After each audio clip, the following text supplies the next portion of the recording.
the early days of home video, if you wanted to record your home movies onto videotape, you had to carry around something like this. A portable recorder which weighs, with a battery, weighs about, I don't know, 20 pounds or so, at least. And another camera here that weighs about another 10 pounds. And you had to carry this around with you. And I just happened to, this is another one that was given to me. I have one of these units, and I just received another SL2000, so we'll overhaul this at some point. But to record home video, you require a combination of equipment like this. Not very practical. The idea of camcorder was born when Sony took their Betamax recorder and a home video camera, and they combined it into this Betamovie. It's a beta recorder and a camera all in one. Now this particular Betamovie is not the one that the consumer generally saw. The first generation Betamovie, the BMC 110, used a Betacam pickup tube camera, kind of like that last one that you just saw, and combined it with a recording deck. It had an optical viewfinder and manual focus. It was followed out the next year, that would have been 1983, I believe. 82, 83, somewhere in there. It was followed out the next year with the BMC 220. The BMC 220 was also a Betacam pickup tube, but it added an autofocus to it. And that was followed by the BMC 550, which was a CCD camera. Now these all recorded in the Beta 2 speed. The BMC 550 was also an optical viewfinder, and it again was a record-only deck. Sony also produced about the same era, and that would have been about I don't know what year this thing is. 84, I think. Let me just take a look here and see if it's got a date on this thing. The viewfinder may have a date on it. I'm not so sure. Does it have a date? 85. This is 85. You notice I just removed the viewfinder, and this is something that's very unusual from a Betamovie because all the consumer models did not have an electric viewfinder, with the exception of the BMC 1000, which was the ultimate Betamovie that Sony made that was not a Betacam. It was the Beta 1 super high band recorder, and it recorded at the Beta 1 speed. Sony also made their broadcast version of a Betamovie called a Betacam. It was a single pickup Betacam that was designed for news gathering media, and it was essentially identical to this camera except for the speed that it records. This one's called a GCS1, and this is an early GCS1. Check out the serial number. Number 35 off the assembly line. The A for Sony indicates video. I think it was video equipment was A, and 2 was the factory, which factory number it came from. And then the serial numbers all started after that. So this one here, the serial number is 00035. Anyway, this is an early professional Betamovie. It recorded at the Beta 2 speed, making it compatible with Betamax machines as opposed to Betacam, but it had the features of the high-end cameras. Some of the videos that you've seen that I've got were actually shot with this camera. I believe possibly the Quinnell video was shot with this one. I forget. It was a long time ago. These were very expensive. This was not a cheap camera, unlike some of the consumer cameras. These were several $1,000s. Anyway, let's take a look at this one here. This is mine. I don't know if it works or not anymore because it hasn't been used in 25 years, I'm sure. I don't think I've used this. This was new in about 1985, and I probably haven't used it since about 1990 or 91. But, oh, I just broke it. Look at that. The plastic is brittle. And it just broke when I opened it up here. Let's get it out of this this carry case. We'll get a look at this camera. This is the original weatherproof case that I used to use this thing in. Ultimately, I am going to try and fire this thing up and see if it actually still records. I have to come up with a way of powering it up though, because it uses a non-standard voltage. Okay, let's just see if this thing will peel off of here. There, it does peel off. Oh, I gotta take off the straps. Now this thing hasn't been out of this case. Well, I mean, look at this. The transparent window there is not very transparent anymore. But I just wanted you guys to see what this thing looks like. And say, as far as I know, there's nothing wrong with this camera. If it is broken, I won't be repairing it because I don't have the test jigs required to set this thing up. And it's in pretty rough shape. Oh boy, that drum looks like it needs some big time attention. It's quite severely pitted. So I don't know that this thing's going to actually do anything if we do get it apart and do get it to power up. Just looking at, well, you'll see. I'm going to take off some screws here and we'll get this thing torn down so you can see what I'm seeing. I used to have two of these cameras at one time. I had this one and then I upgraded to the full broadcast Betacam version of the same camera. So that's why I say I don't remember whether when I did that video in Quesnel that I've got posted, the radio station visit, I don't remember whether I filmed it with this camera or whether I had upgraded to Betacam at that point. Because when I started out shooting on Beta, I started shooting with this camera. And then it wasn't long after this that I upgraded my production facility to Betacam.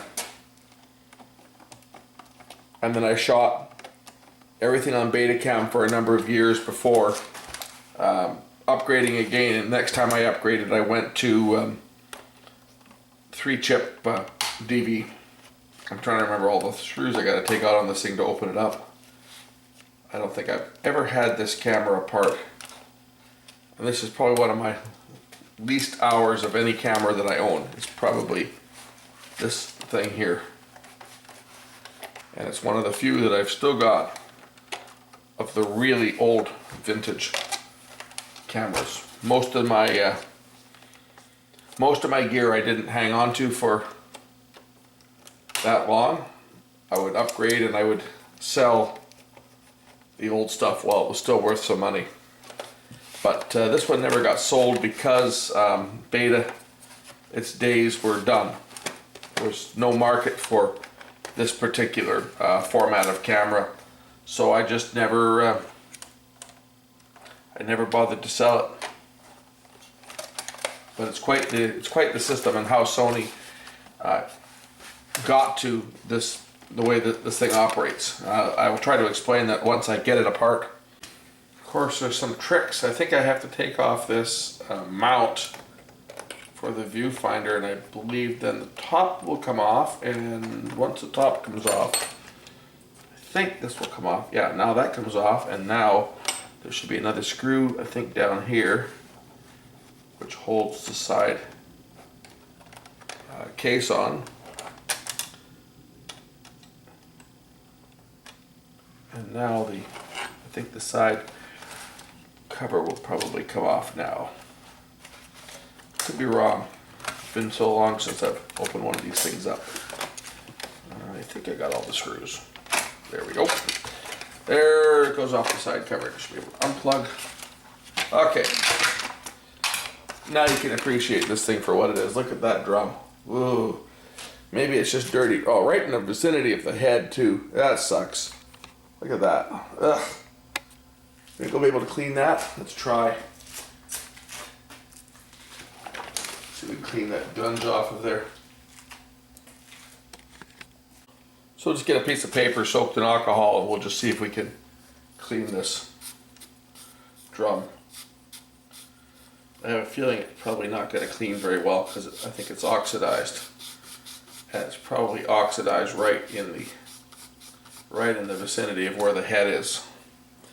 So we may be working on a lost cause here, but we'll see. I have no idea what that is that's on there either. Whatever it is, it's not coming off with alcohol. It might be, we live close to the water here, so it may have been some condensation, salt air from the ocean. It might be salt deposit. We'll try cleaning it off with some water and see what happens.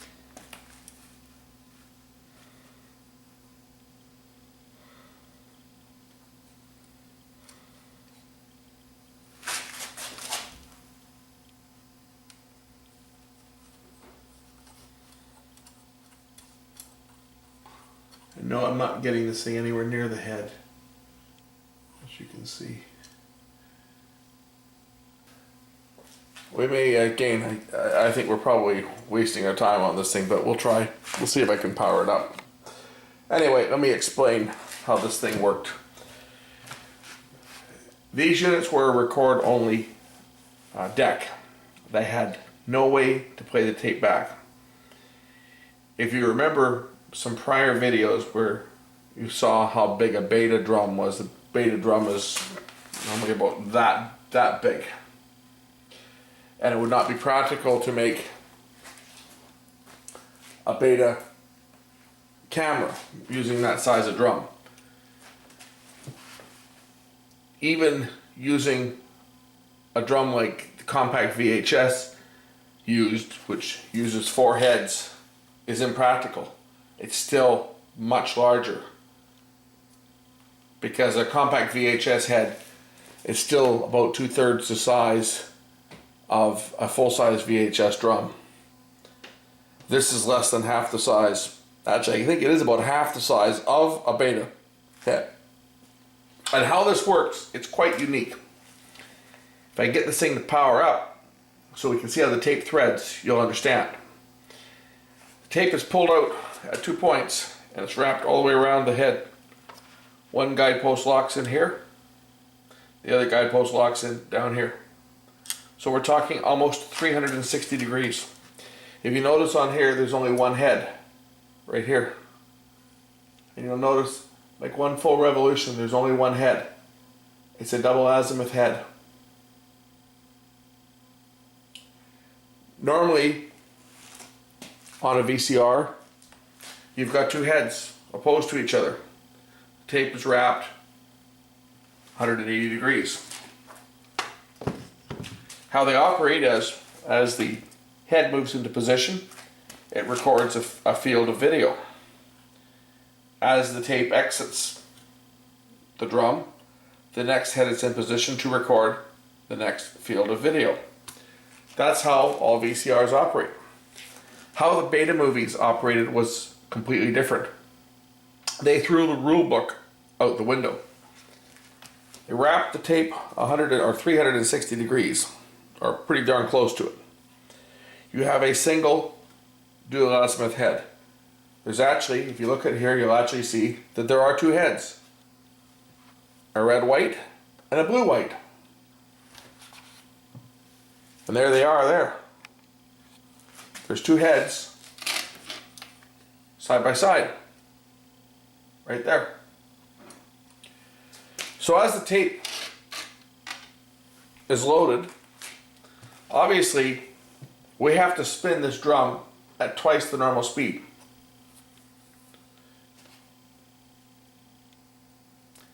We can't spin it at 180 RPM because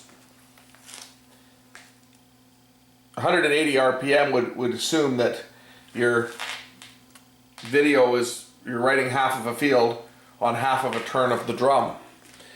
And in this case, we need to write a half of a field of video, or half a frame of video I should say, one field, in half that amount of time. So we have to run the drum at 360 or 3600, sorry, 3600 RPM instead of 1800. In 1/60th of a second. So to explain that to a layman, on a normal VCR, and it doesn't matter whether it's 8mm or VHS or Beta, as long as it's got a normal size head drum, your head is spinning at 1800 RPM. So every revolution of the head drum is recording two fields. The A field on one half and the B field on the other half of the rotation. On this, it's recording one field per revolution. So the head drum spins at 3600 RPM. And it records the A field, and then it goes and records the B field. Now anyone who's ever studied electrical engineering and physics will understand that you can't just do that. You can't just double the speed, because your horizontal sync is all based on the writing speed, and you've just mucked up your writing speed by changing the head drum, even though it's a smaller drum. You have to time compress the video, so they sped up the horizontal scanning frequency to compensate for the relative writing speed, so that once the recording was made and the tape was taken out of the camera and it was put back into the regular Beta player with the head drum running at the normal speed, because it's actually not exactly 3600 RPM, it's a little bit off, but it's close. But once the tape is taken out and it's put back onto a normal VCR, playing at the normal head drum speed using two heads 180 degrees apart from each other, the resulting video signal is once again a normal NTSC or PAL signal, depending on the destination of the camera. It was a very complex system that Sony developed to make this possible, and because of it, no Betamovie has the ability to play back on a TV, and there are no video outputs anywhere on here. If you look at it, you've got a microphone output, you've got a remote control, a microphone input, remote control, an earpiece, and external power, and that's it.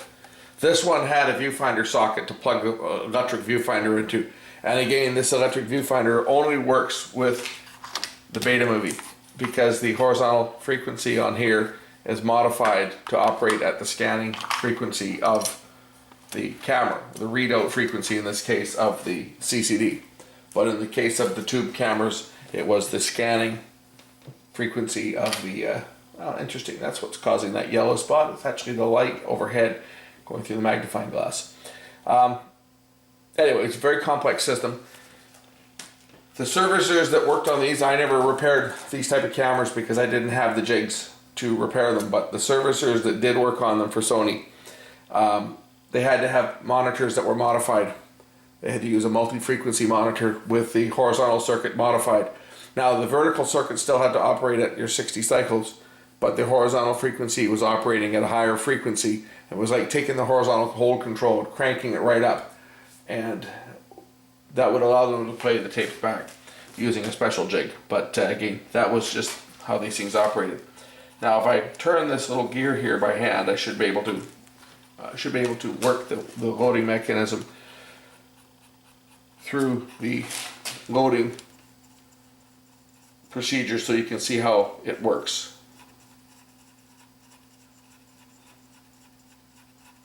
You can see that the pinch roller pulls out along with these guide shuttle blocks. Capstan shaft is fixed here. Here's our audio head. They actually did feature an erase head on them. That's just in case you put a tape in that had something on it so that it could erase it. But no way to play back. You had a power switch and a record button, and that was it. So as this threads up,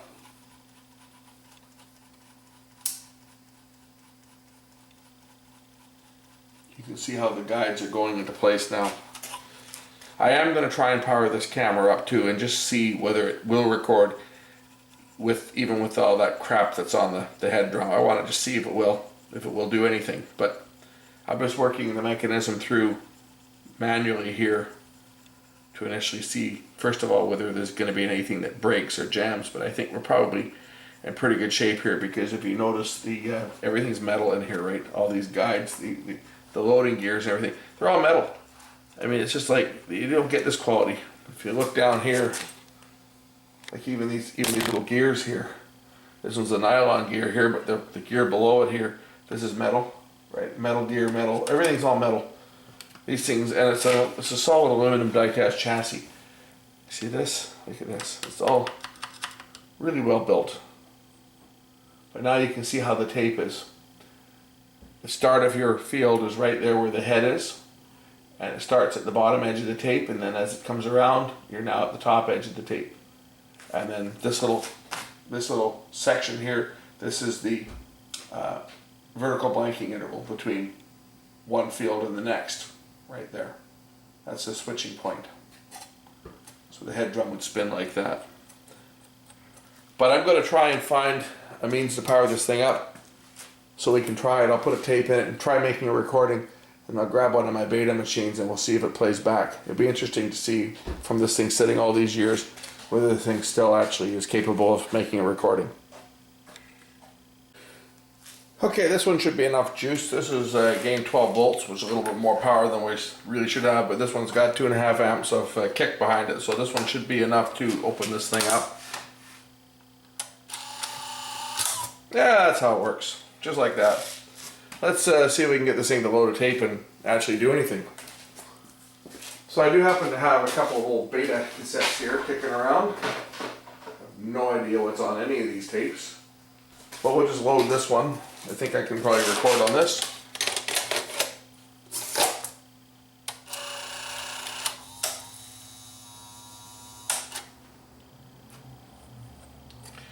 And we need to actually plug in the power switch on here in order to control this thing, to make it do anything. We should technically be able to turn this thing on now and see what it does, which it doesn't seem to do anything.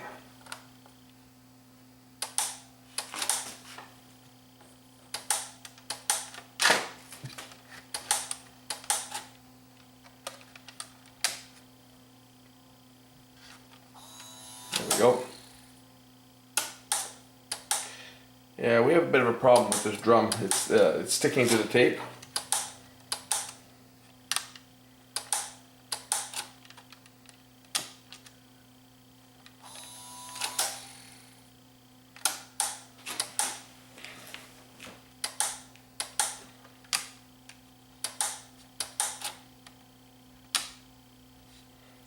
How these things operate is you could turn it on, but it actually didn't start rotating the drum until you hit the record button.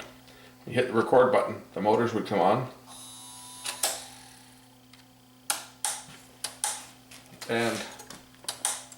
But this drum with whatever is on there is causing so much friction that it just cannot spin.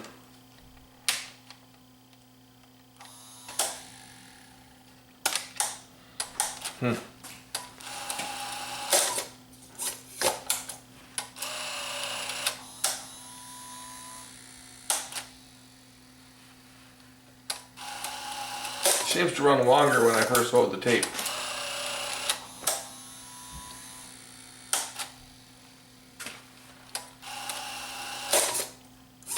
And when I actually try to run the camera itself.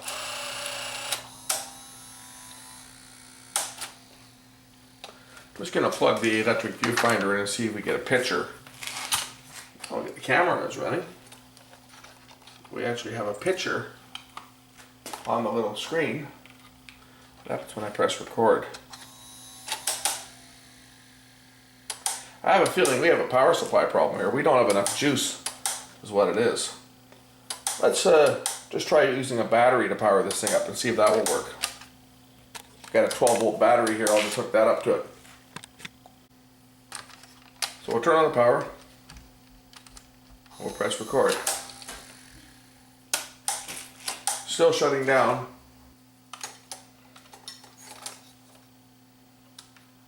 Just gonna measure the voltage here and see what happens when I 12.2.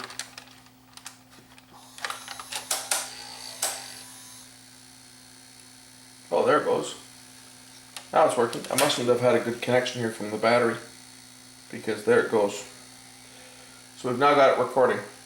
I wave my hand in front of the camera here. You can see it, a little black and white viewfinder here. We are making a recording with this 30-odd-year-old Betamovie, and it'll be really interesting to see whether this recording plays back.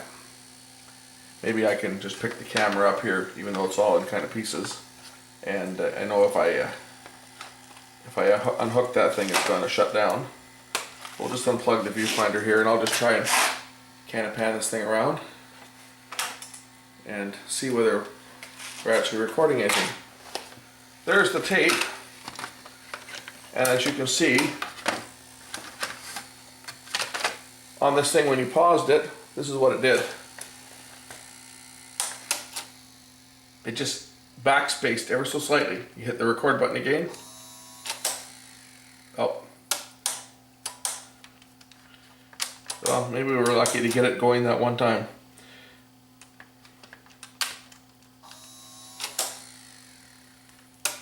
Okay, well, we did get it going. Let's remove this tape. I'm going to clear my bench of this unit. I'm going to put it kind of back together for now. And I'm going to grab a beta machine and we'll play this tape and see whether we actually made a recording with this thing. So there the unit is all back together. Now we're going to take that tape and dig up a Betamax and see if it plays. Well, I mean, you can see it's kind of recording. We have a head that's clogged on this camera still. There's me in front of the camera. Yeah, it's kind of trying to record. I have no sound. The microphone's not working on it. But as you can see, something is there. And I'm actually surprised, considering the rough shape that drum was in, that there's actually anything at all. It's either one of the heads has failed or we have a contaminated head. But anyway, that's all it does. I hope you enjoyed this look back at a very old camcorder, the Sony GCS1 Industrial Betamovie. Thanks for watching.